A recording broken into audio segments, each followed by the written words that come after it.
Voyons ensemble les grands titres de cette édition du mardi 2 avril 2019, au premier rang desquels la réunion à Paris au Quai d'Orsay de la Commission mixte de coopération franco-monégasque. Conférence de presse au Conseil national avant l'ouverture de la session de printemps. La présentation de nouvelles salles hybrides robotisées au centre cardio-thoracique. Le Festival des Jardins avec cette oasis créée de toutes pièces sur les terrasses du Monte Carlo Star. Enfin, le Focus Info de cette édition nous emmènera sur les rivages monégasques avec de jeunes élèves qui viennent de lancer leur aire marine éducative. Je vous propose de nous rendre à Paris, au Quai d'Orsay, où vient de se réunir la Commission mixte de coopération franco-monégasque. L'occasion pour Alexandra Pani de nous en expliquer le fonctionnement et les enjeux. C'est une délégation exceptionnelle qui s'est rendue en début de semaine à Paris. Les 5 conseillers de gouvernement et le ministre d'État participaient à la commission mixte de coopération franco-monégasque, une réunion annuelle qui se déroule en alternance à Paris ou à Monaco. Instituée sous sa forme actuelle par le traité de 2002, cette commission travaille sur les rapports d'amitié et de coopération entre les deux pays. Complémentaires aux commissions transfrontalières qui sont consacrées aux problématiques locales, elles traitent des sujets d'intérêt national commun aux deux États. Cette commission permet de faire un point d'étape avec les différents groupes de travail qui œuvrent tout au long de l'année. Et justement, à l'ordre du jour notamment de ce 1er avril, les négociations de la principauté avec l'Union européenne. On peut confirmer que cette relation entre la France et Monaco continue à se développer, elle continue à s'intensifier. Elle continue à traiter tous les sujets sans aucun tabou, parce que nous vivons ensemble. Nous vivons dans 2 pays sans frontières, ce qui est tout à fait exemplaire et unique. Et donc, il nous appartient de trouver les voies et moyens de faciliter la vie des gens. Et de manière exceptionnelle, de voir comment Monaco, là où il est placé, peut tirer parti de sa position géographique, du partenariat qu'il a avec la France, qui est un partenariat majeur, et par ailleurs, la France étant elle-même impliquée dans le marché unique, de voir comment, à travers un accord d'association, Monaco peut tirer parti de cette situation. Et donc on est au milieu de cette affaire, en essayant de tirer le meilleur parti de ses potentialités, sans remettre en cause l'existant, qui fonctionne bien, qui peut toujours être amélioré, mais qui est un existant construit décennie après décennie entre Français et Monégasques, avec patience, mais avec beaucoup de résultats. Plus de 35 participants ont pris part à cette commission, signe de la complexité et des spécificités des relations franco-monégasques. L'enjeu ici, la vie quotidienne des monégasques résidant en France ou à Monaco et des Français résidant ou travaillant en principauté. Le logement, la santé, la sécurité sociale, la mobilité ou encore les enjeux environnementaux. Les sujets sont concrets et touchent de nombreux domaines. Nous avons travaillé depuis plusieurs mois avec le ministère de l'Intérieur français pour faire bénéficier les ressortissants monégasques détenteurs d'un passeport biométrique du système d'accès aux frontières françaises qui s'appelle PARAF. Et donc nous avons eu la satisfaction, après des échanges de lettres nombreuses, des réunions nombreuses, d'avoir obtenu la publication au journal officiel de la République française du décret 2019-238 qui permettra désormais aux ressortissants monégasques de bénéficier du système PARAF. La commission sert aussi à ça. Elle pose des jalons et donne des calendriers. Cette commission est un moyen de fixer des échéances à court ou moyen terme et offre donc de réels résultats.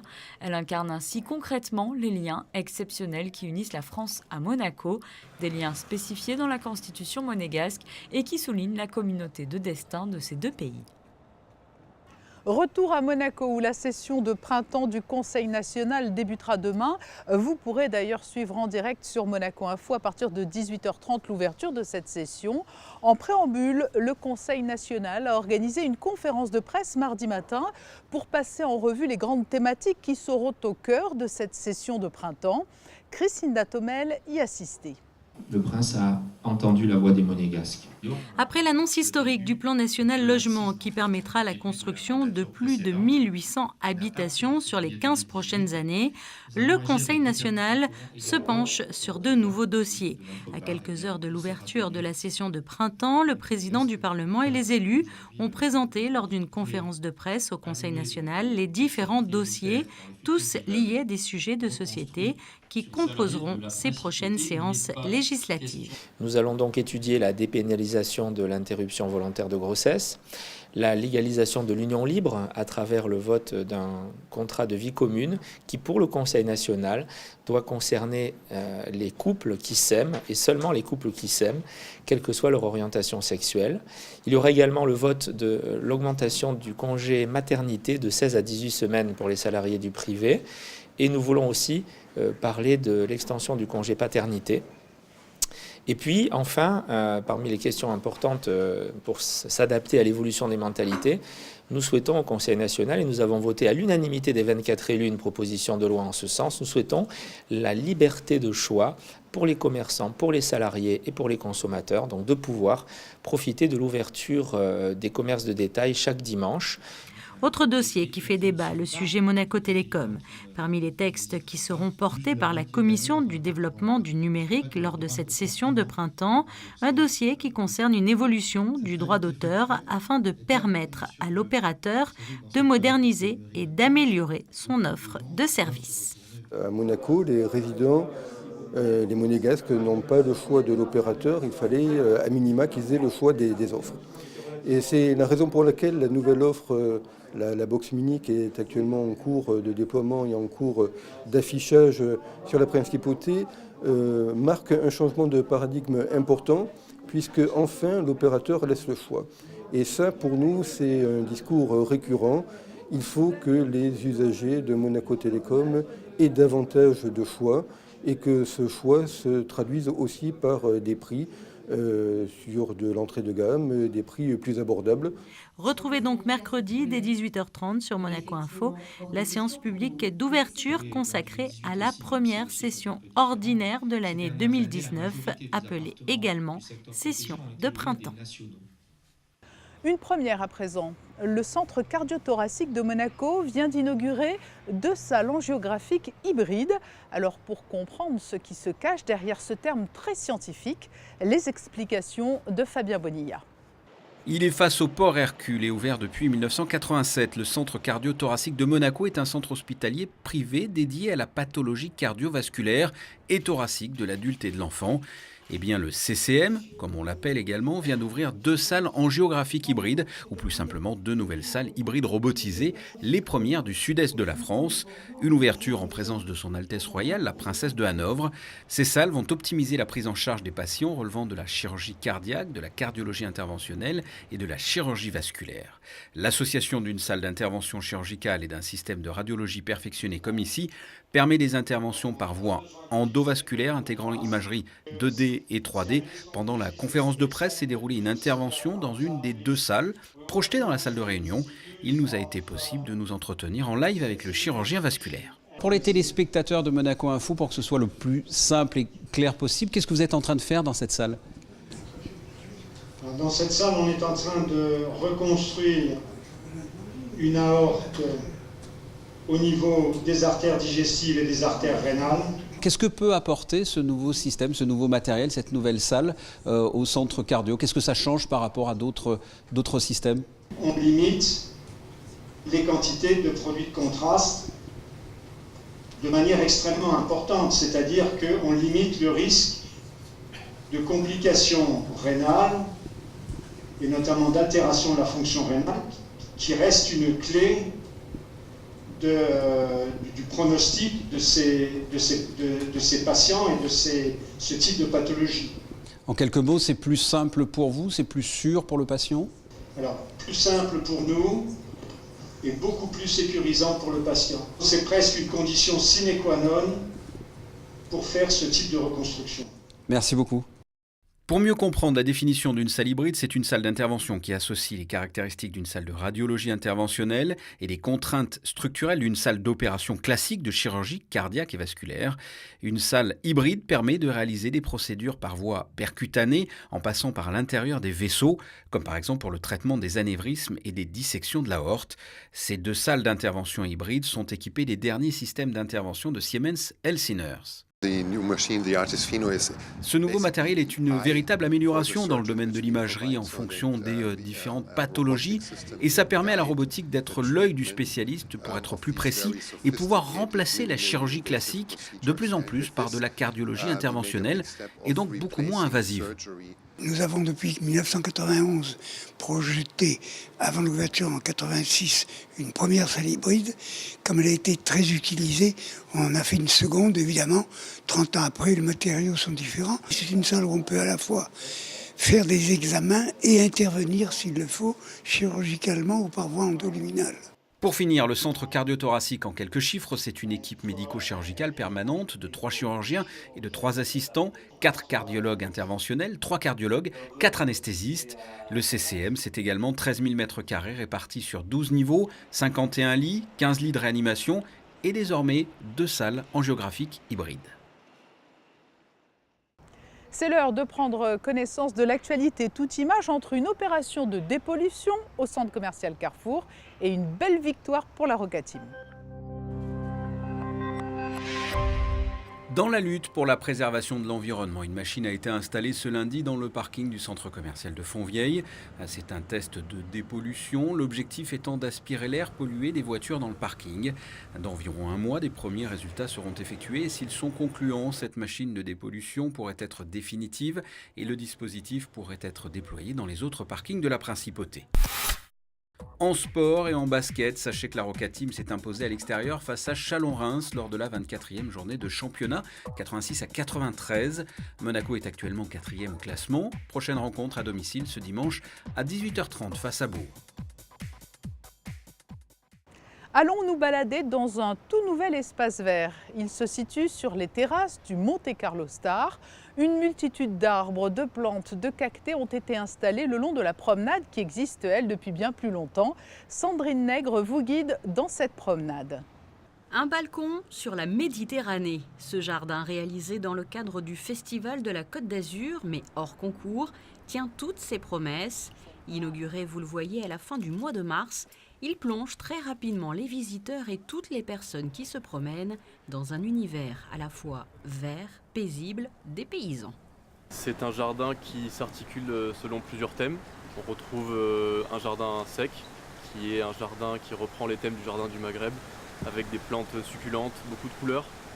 On a un jardin d'inspiration italienne, donc qui reprend le rêve de Méditerranée, du jardin originel de Méditerranée. Ensuite, on continue cette promenade au-dessus de la mer. On a un jardin d'acclimatation, qui est une zone comme si on venait de décharger en fait beaucoup de végétaux qu'on ramène de contrées exotiques. Et on termine avec le jardin méditerranéen qu'on connaît, romantique, poétique, et on découvre la façade du casino comme ça. Tout cet espace sur les terrasses du Monte Carlo Star, non loin du casino, permet aussi de redécouvrir des panoramas ou de les voir différemment, comme Monaco-Ville, près de ce bleu majorel, si propre à Marrakech. Tout a été fait en interne, donc toutes les menuiseries qu'on voit, toutes les plantations qui ont été faites par la direction de l'aménagement urbain. Les plantations qui ont été faites sont aussi faites par l'aménagement urbain, qui viennent de la pépinière de Hesse que nous avons. Donc c'est vraiment un travail collectif et dont on est très fiers. Sachez que vous pouvez donc découvrir ce balcon sur la Méditerranée, une pause agréable sur le plan visuel bien sûr, mais aussi sur le plan sensoriel, car de très bonnes odeurs se dégagent au fil des pas. Le Focus Info du jour nous plonge dans les eaux bleues de la Méditerranée. C'est une première en principauté. De jeunes élèves de l'école des Révoirs ont créé leur propre aire marine éducative. Ce projet initié par l'AMPN est soutenu par le gouvernement princier et par la Fondation Prince Albert II de Monaco. Une équipe de Monaco Info a pu suivre les jeunes élèves dans les différentes étapes du développement de leur projet. Le Focus Info du jour est signé Alexandra Pani. Concentration, observation, mais aussi enthousiasme et dynamisme, ces élèves de CM2 de l'école des Révoirs ont pour mission cette année de gérer une aire marine éducative. Ils sont les pionniers en principauté, une idée qui les enchante et les premiers constats sont déjà là. Quand je suis en vacances, des fois je vois des bouteilles par terre. Parce que je joue au stade aussi des fois et je vois beaucoup de canettes et du coup je les prends et je les mets à la poubelle. Alors moi en fait parfois quand je vais à l'école je vois pas mal de cigarettes et des canettes mais en fait je voudrais les ramasser, ça fait partie de mon attention mais c'est sale. C'est sale. Oui, du coup on peut pas... Oui c'est ça. On devrait toujours une paire de gants sur soi. Mais après on peut pas tout faire. On peut pas tout faire, il faut de l'aide. On a beaucoup de déchets, on essaye d'enlever ces déchets de la mer pour pas que les poissons meurent. Le concept des aires marines éducatives est né du côté de la Polynésie, aux îles Marquises. En 2012, les enfants de l'école de Vaïtaou proposent de gérer de manière participative une zone maritime littorale de petite taille pour favoriser la connaissance et la protection du milieu marin par les jeunes.